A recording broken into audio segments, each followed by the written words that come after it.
বিয়ে খেতে গিয়ে ভাইয়ের লোমহর্ষক গাড়ি দুর্ঘটনায় মৃত্যুর খবর বললেন জনপ্রিয় অভিনেত্রী সামিরা খান মাহি। ছোট ভাই আবু সায়েদ রাসেলকে হারিয়েছেন ছোট পর্দার অভিনেত্রী সামিরা মাহি।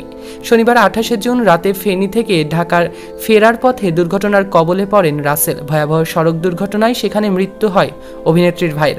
সামাজিক যোগাযোগ মাধ্যম ফেসবুকে কাজিনের মৃত্যুর খবর জানিয়েছেন নিজেই। সোমবার 30 জুন ফেসবুকে প্রথমে ভাইয়ের ড্রাইভিং লাইসেন্সের একটি ছবি প্রদান করেন। ক্যাপশনে লেখেন, আমার ভাইটা চলে গেল, ওকে মেরে ফেললো, আর আমরা কিছুই করতে পারলাম না, শুধু তাকিয়ে তাকিয়ে দেখলাম। ভাইয়ের মৃত্যু প্রসঙ্গে সংবাদ মাধ্যমে সামিরা বলেন, শনিবার সড়ক দুর্ঘটনায় মারা গিয়েছে আমার ভাই। 2 দিনের জন্য ফেনী গিয়েছিল বন্ধুর বিয়ে খেতে। ফেনী থেকে ঢাকায় ফিরছিল। কুমিল্লার ময়নামতি ক্রস করার পর দুর্ঘটনার কবলে পড়ে মৃত্যু হয় ওর। তিনি আরও বলেন, দুর্ঘটনার পর নিকটস্থ হাসপাতালে নেওয়া হয়েছিল, অক্সিজেনও দেওয়া হয়েছিল, কিন্তু ও নিতে পারছিল না, কারণ নাক মুখ দিয়ে রক্ত ঝরছিল। ভাইয়ের পকেটে নাবিলের ভিজিটিং কার্ড ছিল। উদ্ধারকারীরা সেই নাম্বার দেখে ওর মৃত্যুর খবর তাকে জানায়। সামিরার বাগদত্তা সাদাত শাফি নাবিল কাজিন শাহেদের মৃত্যুর খবর জানার পর দ্রুত সামিরা খান মাহিকে জানান। অসময়ে ভাইকে হারানোর শোক মেনে নিতে পারছেন না ছোট পর্দার এই অভিনয় শিল্পী। এদিকে প্রথম পোস্টের 4 ঘন্টা পর ভাইয়ের বেশ কয়েকটি ছবি পোস্ট করেন সামিরা সোশ্যাল মিডিয়াতে। কালো কাপড় দিয়ে ভাইয়ের কবরের ছবিও আপলোড করেন।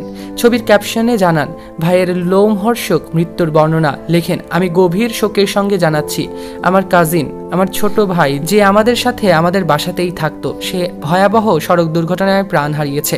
এটি নোহা গাড়ি 2-3 বার ধাক্কা দিয়ে তাকে ফেলে দিয়েছে পানিতে। প্রায় 15 মিনিট পর 2 জন মানুষ ওকে গাড়ির গ্লাস ভেঙে পানির নিচ থেকে তোলে, কিন্তু এরপর যা ঘটে সেটা আরও ভয়ঙ্কর। হাসপাতালে ওকে ভর্তি নেয়নি সে সময়টাতে, কারণ ওরা চিন্তা করেছিল কোথাকার কে এসেছে, বিল দেবে কে, পরিবার কারা, এই সব হিসাব। একজন মানুষের জীবন তাদের কাছে মূল্যবান ছিল না সে সময়টাতে। এরপর ওকে নেওয়া হয় সরকারি হাসপাতালে, কিন্তু সেখানকার ব্যবস্থাপনাও আরও অগোছালো, যথাযথ চিকিৎসা হয়নি। আমার প্রশ্ন, প্রথমে কি আসা উচিত ছিল, একজন মানুষের জীবন নাকি টাকা পয়সার হিসাব? একটা মানুষ রাস্তায় পড়ে থাকে আর একটি গাড়িও তা দেখে দাঁড়ায় না, এ কেমন মানবতা? মানুষ কি সত্যিই এতটা নির্দয় হয়ে গিয়েছে এই সমাজে? এই সমাজ, এই স্বাস্থ্য ব্যবস্থা, এই মনুষ্যত্ব, সব কিছু আজকে প্রশ্নের মুখে। আমার ভাই আর নেই, কিন্তু আমি চাই না কারো পরিবারে এমনটা হোক।